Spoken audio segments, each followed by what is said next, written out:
tarde a todos, senhores acadêmicos, público aqui presente, aqueles que nos acompanham pela internet. Estamos abrindo hoje a terceira sessão de um conjunto de palestras sobre em busca de novos horizontes, economia e disciplinas afins, em que nós estamos tratando aqui de ampliar os horizontes dos economistas na direção da persuasão, que já passou, da história, que foi um pouquinho mais complicado.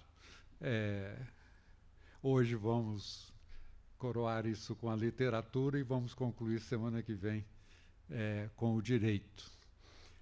O nosso palestrante de hoje, Gustavo Franco, ele é doutor em economia pela Universidade de Harvard. Nós estivemos juntos no Plano Real, em 93 e 94, mas eu devo dizer que foi ele quem, junto com Pedro Malan, felizmente aqui também presente, que deu continuidade ao plano entre 95 e 98, período durante o qual, no Banco Central, Gustavo garantiu a estabilidade do real, mesmo enfrentando enormes turbulências na área externa. Depois de deixar o governo, Gustavo voltou a lecionar no Departamento de Economia da PUC-Rio e fundou a Rio Bravo Investimentos. Essa logo se tornou uma instituição líder em investimentos no Brasil, tendo desde 2016 como sócia a Fosun, um dos mais destacados grupos privados chineses. Gustavo tem muitos livros publicados, inclusive em 2017, uma maravilhosa história da moeda e das instituições monetárias no Brasil. O título é A Moeda e a Lei, destinada a se tornar um clássico na literatura econômica do país. Mas a verdade é que hoje ele está aqui não é por nenhuma dessas razões, né? Ele está aqui porque o nosso tema, como disse, é economia e literatura, e ninguém melhor do que ele para falar disso. Isso porque, desde 2005, ele vem publicando, com o patrocínio da Rio Bravo, uma série de livros cujo critério de seleção é o da relevância para a agenda de modernização do Brasil. Os acadêmicos ficarão muito satisfeitos, imagino, em saber que boa parte desses textos é sobre literatura.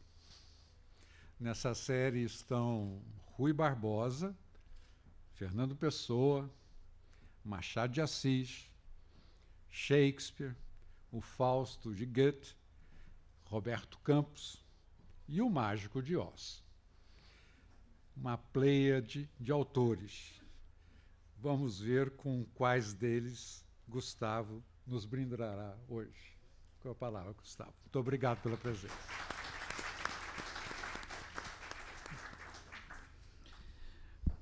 Muito obrigado, Edmar, pela apresentação ultra gentil.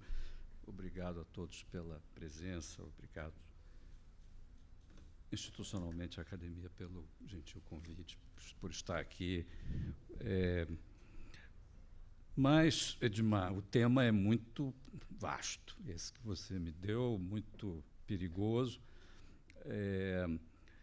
Andei procurando no Hemisfério Norte livros-texto sobre literatura e economia. Achei um professor chamado Michael Watts, que tem um Literary Book of Economics, que é uma coletânea, não existe nada parecido em língua portuguesa, de textos literários sobre os temas econômicos típicos de um curso de introdução à economia.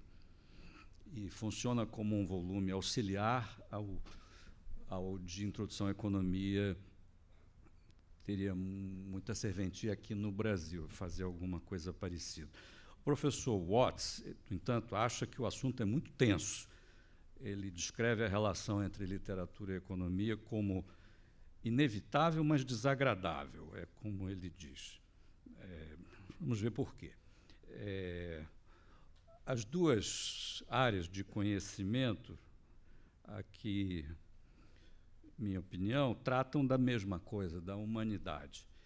A economia, mais especificamente, do almoço, que, como se sabe, não é grátis. O patrono dessa casa tem uma frase ótima: não se pode ir à glória sem pagar o bonde, não é isso?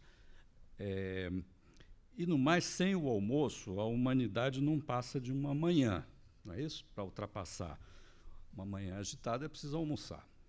Então, de algum jeito, a economia está presente na literatura. Eu vou argumentar aqui que está muito mais presente do que se imagina a partir de certo momento. Achei extraordinário esse autoelogio. A literatura virou uma disciplina afim à economia, segundo os termos do seu convite, Edmar. Isso é uma coisa da academia, você aprendeu quando veio para cá. Essa ironia machadiana, né? Então, o que eu vou fazer é parecido com o que o professor Watts fez, é uma antologia, mas o tempo não me permite fazer mais, como está escrito aí, uma antologia de 2. O plano original era muito mais ambicioso. O Edmar mencionou os livros que eu fiz nos últimos anos, eu organizei, eu prefaciei sobre temas na fronteira entre literatura e economia. São vários, aqui estão as capinhas ali, mas não dá. O plano original, inclusive, queria fazer uma coisa mais chique, que era uma antologia por temas. Determinismo, um tema sempre presente na relação entre economia e literatura. Alegoria, no que a literatura nos ajuda a explicar as coisas que a gente não sabe explicar. História, do que já se falou em outra sessão aqui. E também eu tive a oportunidade de vir aqui em outra ocasião para falar do meu livro sobre Machado de Assis, que seria o objeto dessa conversa sobre história, onde eu quis fazer com a crônica um pouco o que o Raimundo Faoro fez com a ficção machadiana em termos gerais, que foi buscar ali a literatura como história, como evidência. E foi super, super útil. E um quarto tema seria o perigoso tema da automedicação, quando economistas fazem literatura, ou o contrário, os grandes escritores e poetas fazem economia. Às vezes tem coisas super felizes, como Fernando Pessoa escrevendo sobre economia, que é um encanto. Recentemente, o último livro que vamos publicar dessa linha é da Margaret Atwood, que escreve regularmente sobre temas de não ficção e teve a encomenda de fazer um texto sobre a crise de 2008. Tem um texto maravilhoso chamado Payback, com esse título em português, que já está publicado pela Rocco, mas vamos reeditar. Às vezes dá certo, às vezes não. Tem Elsa Pound, que aí é um caso extraordinário, que, entre uma das coisas que o Pound escreveu sobre economia destrambelhadas, é um livro chamado Jefferson e Mussolini, que tenta argumentar que Mussolini estava fazendo o que Thomas Jefferson fez nos Estados Unidos na economia, cujo grande inimigo é o Alexander Hamilton, agora personagem da Broadway, uma peça premiada, uma biografia também. Seria ótimo começar com Shakespeare e terminar com Hamilton, mas não dá tempo para isso tudo, não. Então, vamos ficar numa antologia de 2. No entanto, os 2 que eu gostaria de trazer aqui para conversar com um pouco mais de detalhe, Shakespeare e Goethe, por outro lado, são aqueles que normalmente são descritos como bíblias. O Fausto é descrito como a Ilíada da vida moderna, a descrição da obra shakespeariana como escritura secular do Bloom é famosa. Então, tem muito material aí para trabalhar sobre esses 2. Aliás, é uma escolha que tem muito que ver com as perguntas que nós os economistas, procuramos responder, e esses 2 são observadores especialmente interessantes sobre os assuntos econômicos, em razão do momento em que viveram e os temas que escolheram. Mas deixa eu dizer aqui que, quando recebi seu convite, Edmar, foi no mesmo dia que no Globo tinha um artigo do Kaká, que falava sobre esse livro recém-publicado em português, do Michael Puckner, que não é tanto uma história da literatura, mas uma história da escrita. E, por isso, ele permite que se faça, e como está aí reproduzido, uma espécie de linha do tempo, um mapa e uma linha do tempo. E uma linha do tempo é uma coisa que desestabiliza um economista, sobretudo jornalista econômico, porque uma linha do tempo é algo que você pode cruzar com outra e fazer correlações. Então, a mente perturbada do economista logo olha uma linha do tempo como essa e quer correlacionar com alguma outra linha do tempo de alguma variável econômica cujo comportamento talvez tenha sido semelhante. E aí misturar os eixos e fazer correlações, e aí começa... Aí tá bom. Aí o que seria a variável econômica para correlacionar com a evolução da escrita, com um processo que tem um pedaço industrial, outro criativo. Esse é um gráfico extraordinário, vale aqui pensar um pouquinho sobre ele. Essa é uma medida do PIB do planeta Terra, médio. O PIB já virou uma coisa que todo mundo sabe o que é, não vou perder tempo aqui com as explicações técnicas, e também não queria entrar nos detalhes de como isso é feito, mas foi uma das grandes realizações do que a gente conhece na disciplina como cliometria, foi quando métodos quantitativos invadiram a história econômica de uma forma avassaladora e começou-se a fazer esse tipo de exercício de medir essas variáveis da economia que a gente usa na atualidade para o passado. E esse gráfico em especial, ele chamou muito a atenção. É o PIB, ele mostra várias coisas da maior importância. Primeira, a ordem de grandeza. Alguma coisa acontece ali no século XVIII, que a renda per capita real média do planeta se multiplica por um fator de 30, em alguns casos, em alguns países, por um fator de 100. E não se tinha muito a noção de que o desenvolvimento econômico tinha este tipo de evolução. A descontinuidade era muito a revolução industrial, era uma revolução por estar num ponto do tempo, e era industrial, não era tão geral quanto este gráfico aqui parece sugerir, e o fato de ser mais que industrial provocou especulações divertidíssimas sobre o que causa isso aí, que não é só inovação, direitos de propriedade, acumulação de capital, várias teorias que nós, economistas, tínhamos sobre isso. A mais divertida e a mais interessante talvez tenha que ver... Bom, deixa eu só lembrar aqui, são medições super precisas no que é possível fazer com evidência histórica disponível. Tem muita evidência muito boa sobre população, o que é a melhor referência para os anos mais remotos, mas para século XVIII, XIX tem muita coisa boa sobre o PIB real, e sim, é um comportamento explosivo, é provocante esse fenômeno, e um personagem muito importante nesta literatura quantitativa histórica, essa senhora que vocês estão vendo aí, chamada-se Deirdre McCluskey,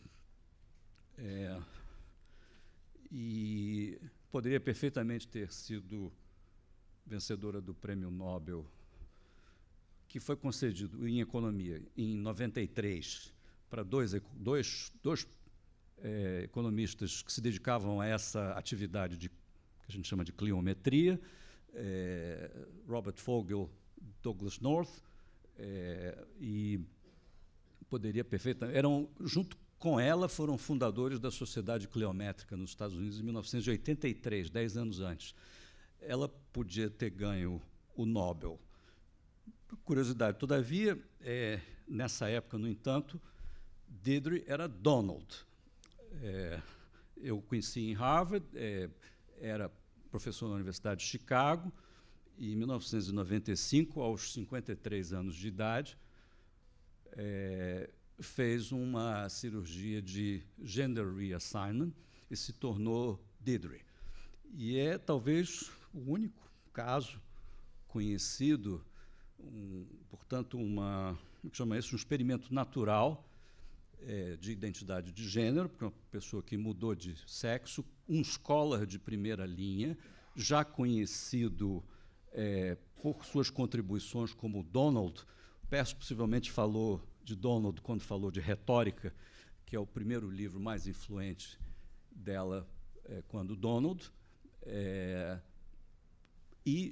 Quando Deirdre escreveu essa trilogia, num período de 10 anos, espetacular, sobre o que ela chama de o grande enriquecimento, The Great Enrichment, que é exatamente o gráfico espetacular de crescimento do PIB, que, segundo ela, muda tudo que nós imaginávamos sobre desenvolvimento econômico.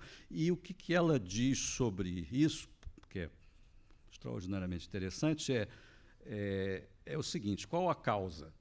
E a tese dela, diferente de muitos outros economistas que estudam desenvolvimento econômico, tem a ver com cultura, tem a ver com o imaginário de uma sociedade que passa a valorizar o sucesso econômico de um jeito diferente, favorável.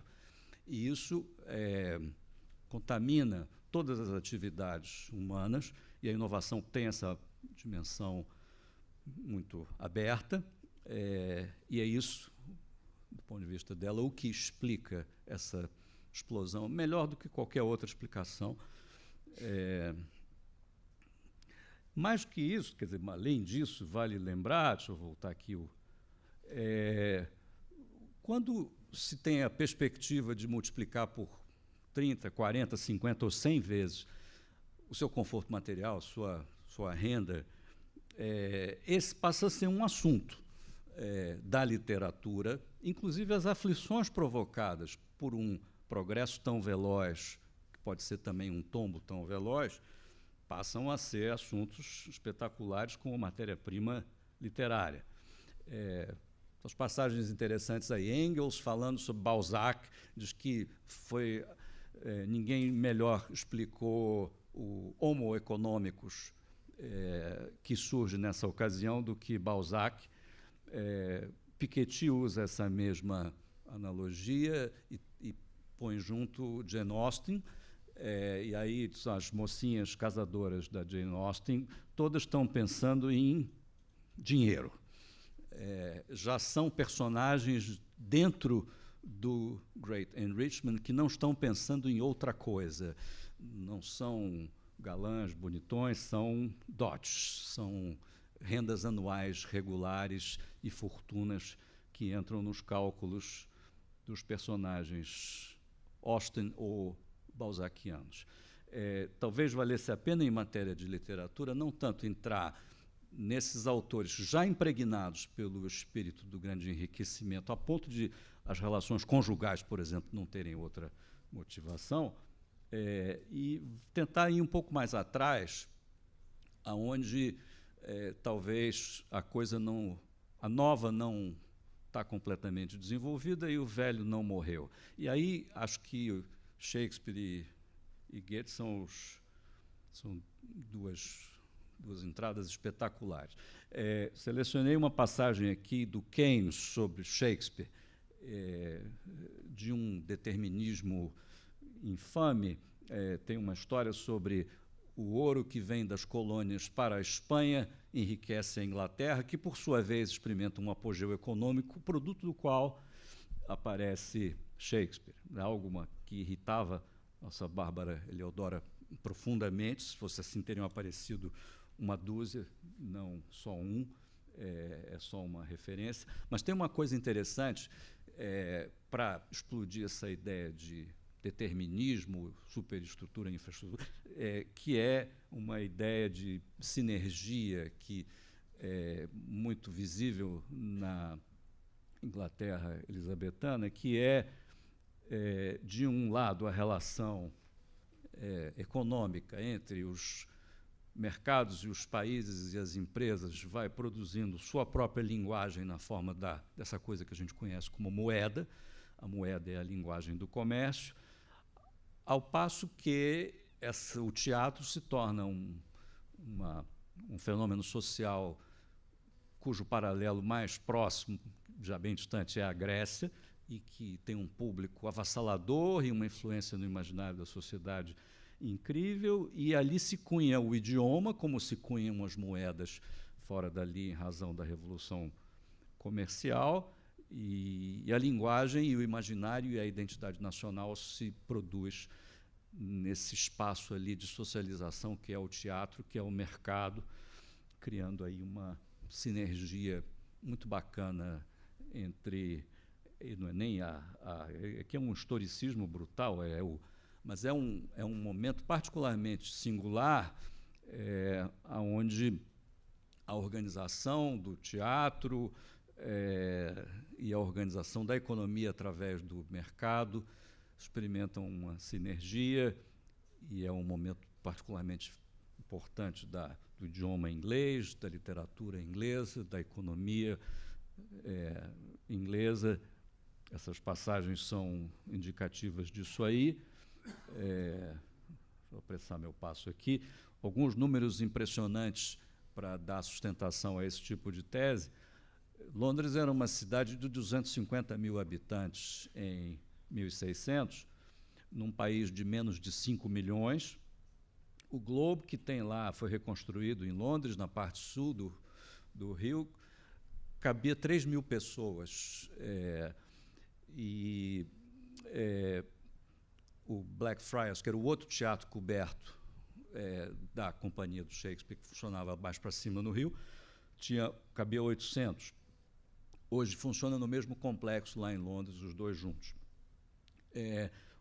O Globo cheio, 3 mil pessoas numa cidade de 250 mil, a proporção é semelhante aos 183 mil pessoas que estiveram no Maracanã, no Brasil e Paraguai, em 1969. Alguns aqui estiveram lá torcendo, e enfim, é esse o tipo de mobilização que o teatro era capaz de produzir numa cidade que não tinha outra distração. A outra distração popular era o bear baiting, que era uma coisa de botar um urso fechado numa jaula com os cachorros perseguindo, ou corais de meninos, nada tão bacana quanto ver Shakespeare ou outras coisas. Enfim, essa centralidade do teatro, que é extraordinária num momento onde o idioma não está fixado.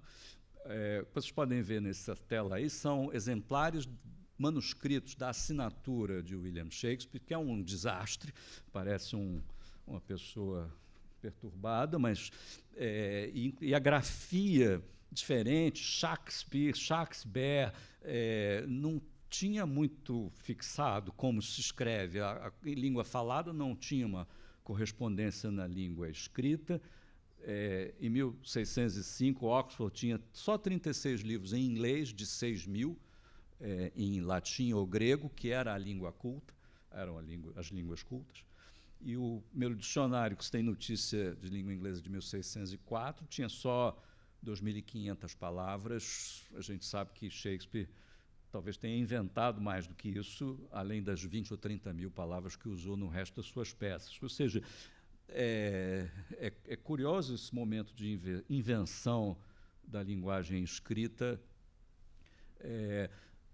Documentação é importante, claro, para esse tipo de conversa.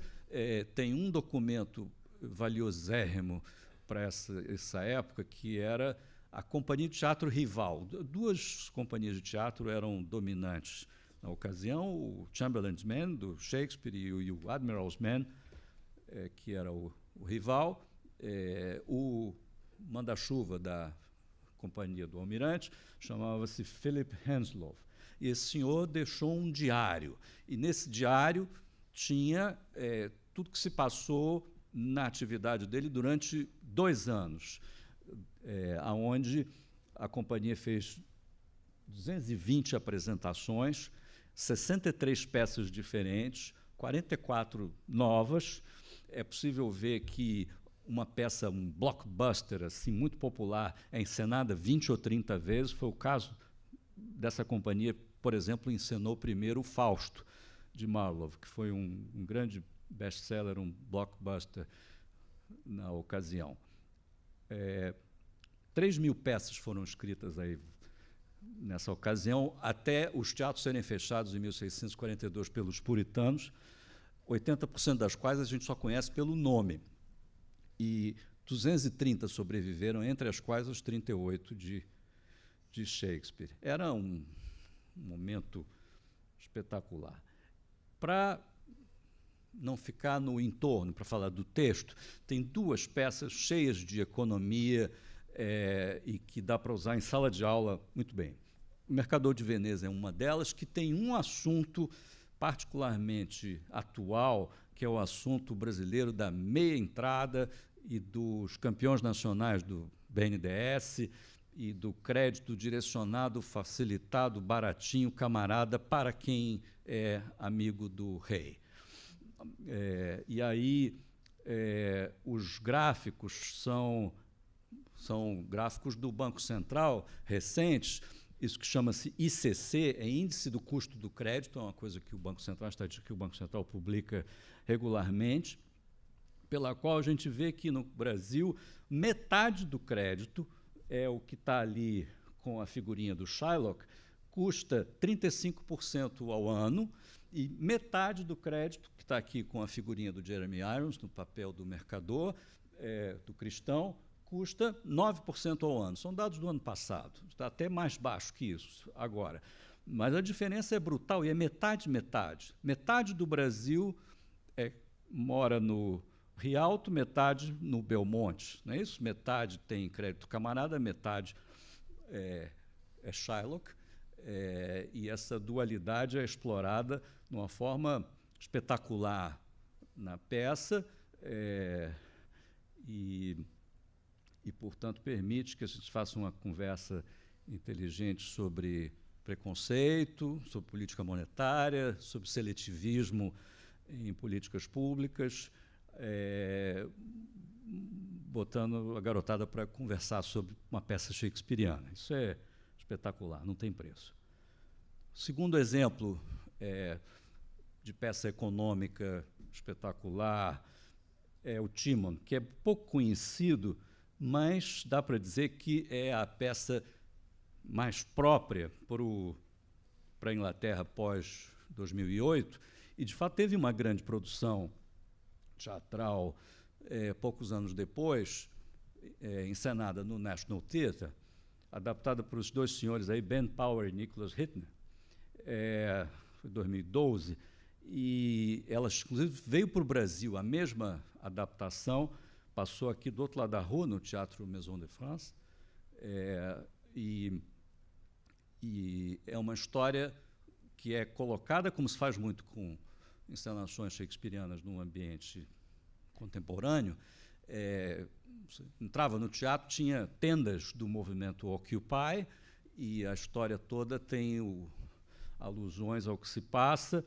A história não é tão complicada, Timon era um ricaço extravagante, que gastou sua fortuna inteira atendendo pedidos de amigos, fazendo favores, até ficar endividado e ser perseguido pelos próprios amigos, ou agora credores, briga com todo mundo, vai embora da cidade, passa a morar na periferia, e aí é caracterizado como um sem-teto, da forma que a gente conhece, pelas imagens, vamos ver daqui a pouquinho, e enquanto estava na periferia cavucando para buscar comida em raízes, acha ouro, e aí começa tudo de novo. É um enredo muito curioso para peças shakespearianas, porque muitos personagens são pessoas jurídicas. Tem lá os credores, amigos, são todos designados por profissões. Poeta, pintor, joalheiro, ator, estão sempre pedindo dinheiro ao Timon. Tem os senadores, tem os rebeldes, o mob, a multidão. Não há um vilão nominado. Personagens pessoas, como é comum, tem Apemantos, que funciona como uma espécie do bobo, com relação ao Timon, e uma criada, Flávia, que no texto original é um criador, e é uma peça escrita em colaboração, ainda mais essa, que nunca recebeu muita atenção das pessoas, porque metade Thomas Middleton, metade Shakespeare, não era considerado 100%, né, legitimamente Shakespeare, mas talvez a mistura tenha sido especialmente interessante. Middleton era um especialista no que se chama de city comedies, as comédias urbanas centradas em torno de assuntos de dinheiro e da burguesia, e que não era um assunto onde Shakespeare navegava bem.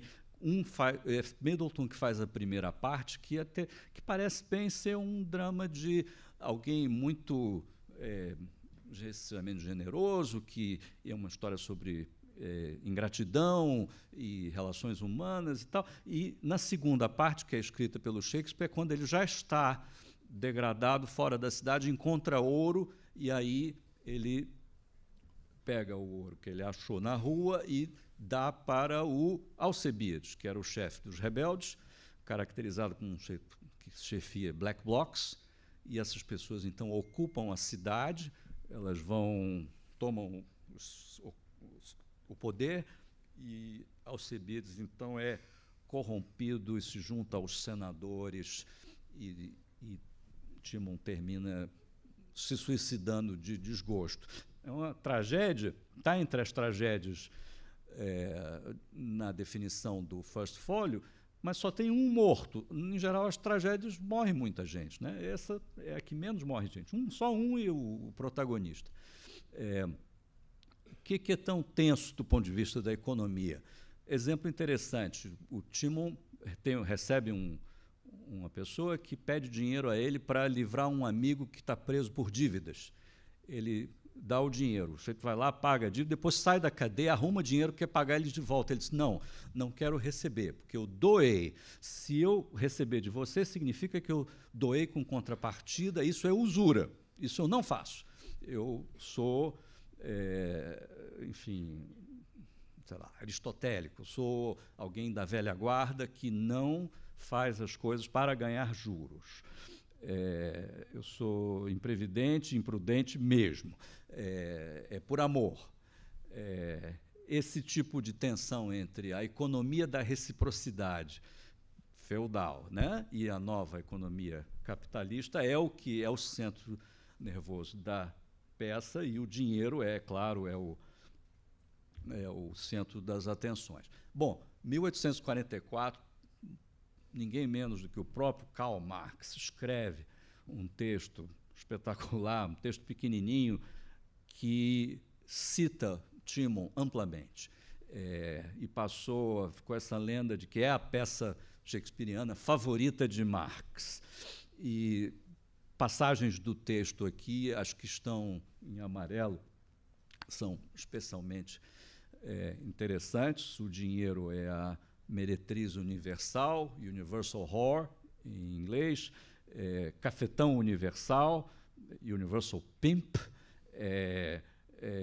entre homens e nações, homens e coisas. E o que Marx faz de uma forma surpreendente, que nos permite pular para o Fausto, é que esse monólogo, solilóquio do Timon, quando ele encontra ouro do lado de fora da cidade e fala seu crápula amarelo, transforma tudo que é ruim em coisa boa, e, enfim, como está aí escrito, transforma ladrões em pessoas notáveis, inclusive senadores, faz casar a viúva encalhada e tudo isso, né? O Marx encontra um solilóquio idêntico no Fausto. Ainda no primeiro ato, é o Fausto que diz, eu sou feio, mas se eu posso comprar uma mulher bonita, eu não sou feio. Quem falou? Se eu sou coxo, o dinheiro me dá locomoção, acabou o meu problema. Inclusive diz assim, o dinheiro me poupa o trabalho de ser desonesto. Fantástico. Fausto absolutamente sintonizado com Timon. Bom, Fausto, a história original começa em 1539, numa estalagem, numa cidadezinha chamada Staufen, perto da Floresta Negra. Tem uma tabuleta que celebra o dia em que morreu, de uma explosão misteriosa, um alquimista chamado Fausto, e a partir dali se escreveu, tem ali a facsímile da capa, uma historinha que virou um best-seller e que teve a sua primeira adaptação mais ilustre no teatro elisabetano pelo Marlowe, a tragédia e a história de vida e morte do Dr. Fausto, que é a história mais conhecida do mito, que é, enfim, a que todos conhecem, um homem intelectual, entediado com o conhecimento, quer transcender, topa fazer um acordo com o demônio. Nesse caso, o acordo era um acordo de 24 anos, após os quais o diabo vinha buscar. No final, ele meio se arrepende, mas não dá mais. Nessa ocasião, esse Fausto da Renascença, as pessoas tinham medo, o demônio aparecia em cena, as pessoas se escondiam, ao mesmo tempo tinham constrangimento da curiosidade do intelectual diante de uma sociedade muito fechada, ser um negócio meio pecaminoso, tudo meio constrangedor, uma atmosfera pesada. Esse era o Fausto da Renascença. A história, claro, teve 200 milhões de versões em teatro, ópera, vários autores, filmes, são muitas versões. O de Goethe é longo, porque ele pegou a primeira parte, ampliou e depois fez uma segunda, a primeira individual, a segunda social. Inteiro o Fausto de Goethe, nas suas duas partes, por exemplo, foi encenado na Exposição Universal de 2000 em Hannover, durante 23 horas, 3 dias seguidos. É o tempo que leva dá para ver pela internet, televisão alemã, extraordinário. Enfim, o que é espetacular é que o Goethe faz o Fausto I em 1770, mais ou menos, quando ele começa a trabalhar, publica um pouquinho depois.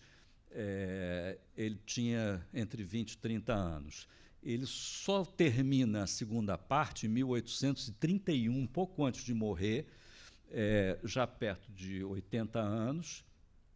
E a história é que a primeira parte é o pacto fáustico individual, a segunda parte é o pacto fáustico social, político, econômico. É uma história sobre o demônio conversando com o soberano.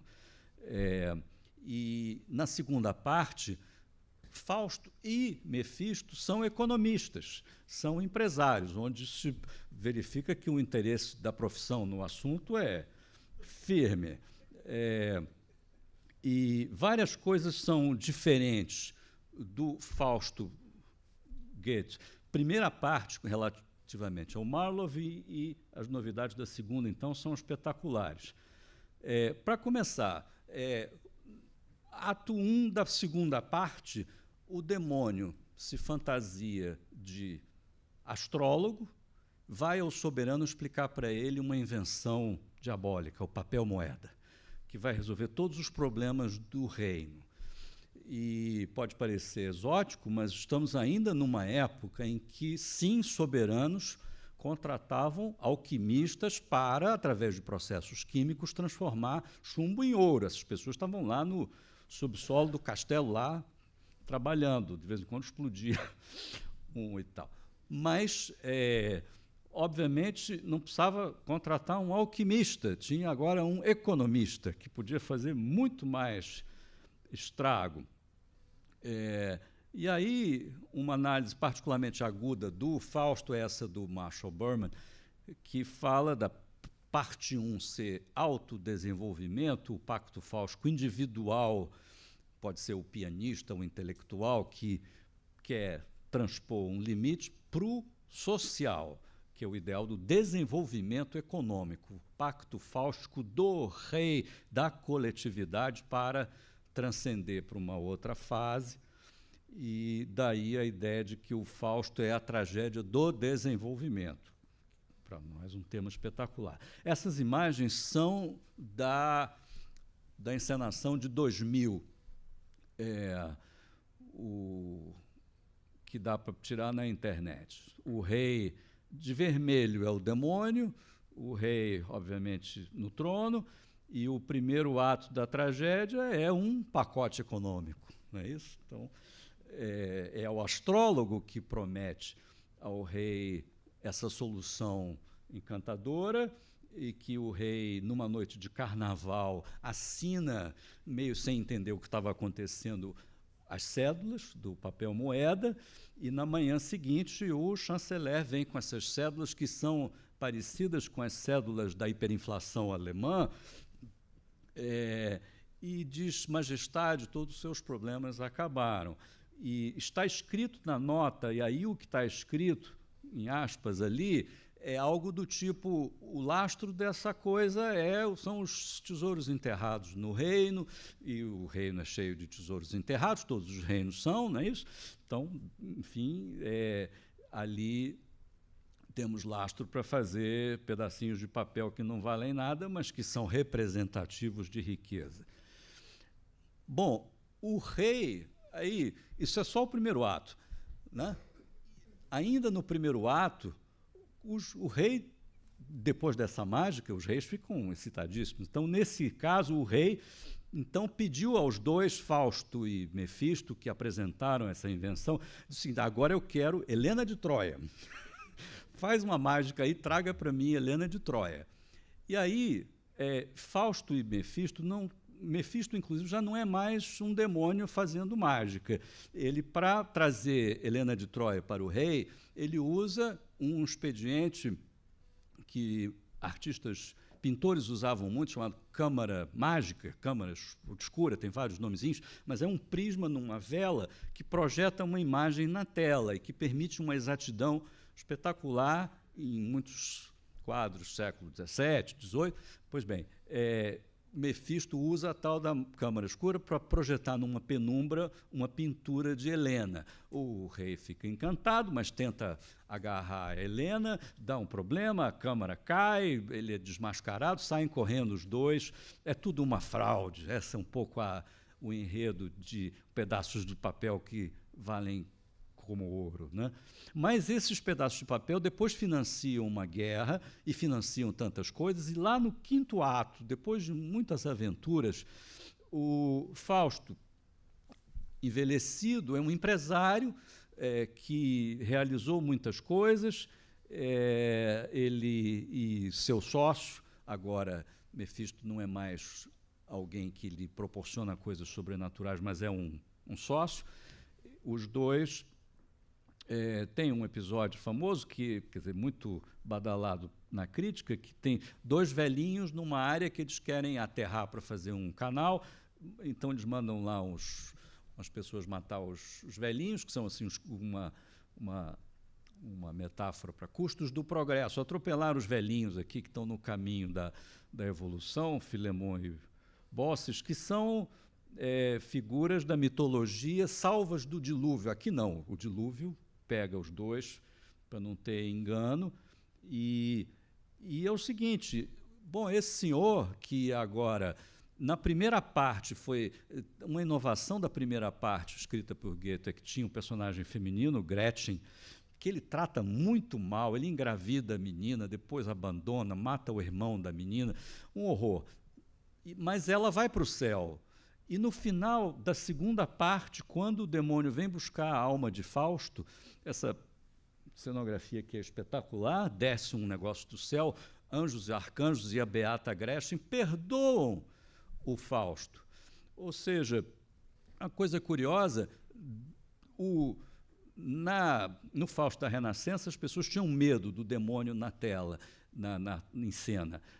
No momento seguinte, no iluminismo, não é o momento seguinte, são 150 anos depois, o demônio é aplaudido quando se apresenta. O pessoal quer ver um tumultozinho, né? Então, agora o Fausto é salvo, porque ele é um realizador, ele realiza o progresso, ainda que ele tenha custos.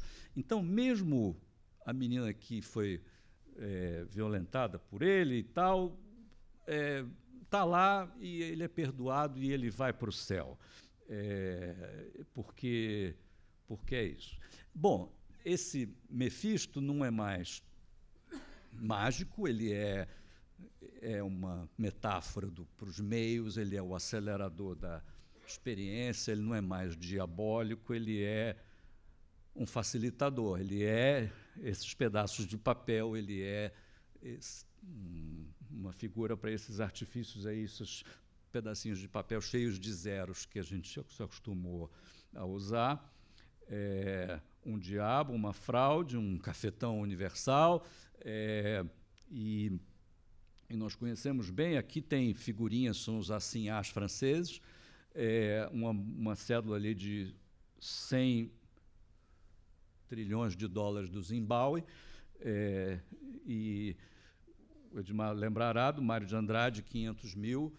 Nós aqui no Brasil nunca emitimos uma nota de 1 milhão, que isso é um vexame, um país sério não faz uma cédula de 1 milhão. O máximo que chegamos foi 500 mil, JK foi 100 mil, mas, enfim, o dinheiro é o diabo, não é isso? E a inflação, portanto, é o nosso pacto fáustico, e estava lá tudo escrito no Fausto II. Não é que seja necessariamente uma fraude que vai levar à catástrofe e que é tudo mentira. Não, é pior, é mais sutil. Às vezes dá certo. A fórmula é demoníaca, é meio safada assim, mas às vezes funciona. Entre esse Michael Jager, é um crítico alemão. Ele identifica Brasília como uma capital fáustica. Não é de se estranhar, temos ali nosso JK, essa cédula de 100 mil cheia de zeros e com mais um carimbo, enfim, a inflação é o nosso pacto fáustico, e foi de outros países também. Tem aqui uma discussão da moralidade da coisa toda, da moralidade do progresso econômico, no fim das contas, que é o tema do Timon e é o tema do Fausto. E eu queria terminar por aqui, antes que você me dê uma chamada. O Berman tem essa passagem que eu acho bacana, que é o seguinte: no terceiro mundo, nos países emergentes, o desenvolvimento em geral é um empreendimento público-privado, onde tem, na percepção dele, uma síntese histórica entre o predador privado e o público, o funcionário público. Qual deles é Mefisto, qual deles é o Fausto, qual é o ruim, qual é o bom, não sei. Agora, um maravilhoso livro sobre o Fausto II, que é escrito por esse senhor Binswanger, que é suíço-alemão. O livro chama-se Dinheiro e Magia. Ele vai buscar toda a simbologia alquímica que está dentro do texto do Goethe. E a conclusão dele: olha, a alquimia não foi abandonada pelo avanço da ciência química, mas pela descoberta da economia, que produz resultados melhores, vamos dizer assim, com menos bagunça, né? E, de certa maneira, é aqui que as coisas se encontram, a literatura e a economia são uma fórmula para ver a tentativa de transcender, de formular um sistema simbólico que, enfim, tenha essa mágica da pedra filosofal. Isso é literatura, não é isso? É também economia. A gente tem que obedecer restrições para a coisa fazer sentido. As coisas deixadas incompletas pela natureza a gente pode completar. É meio diabólico, meio fraudulento, mas às vezes funciona. Eu vou ficar por aqui. Muito obrigado.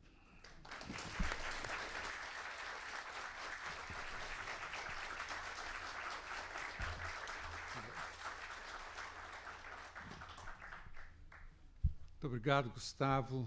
Acho que você mostrou assim como a economia é tão melhor quando vista a partir da literatura.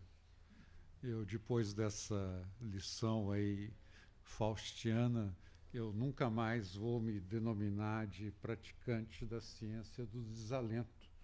Da agora em diante, eu vou somente me apresentar como um alquimista do papel moeda, como tendo ambos participado do Plano Real. Acho que há alguma interpretação freudiana favorável nessa nova denominação.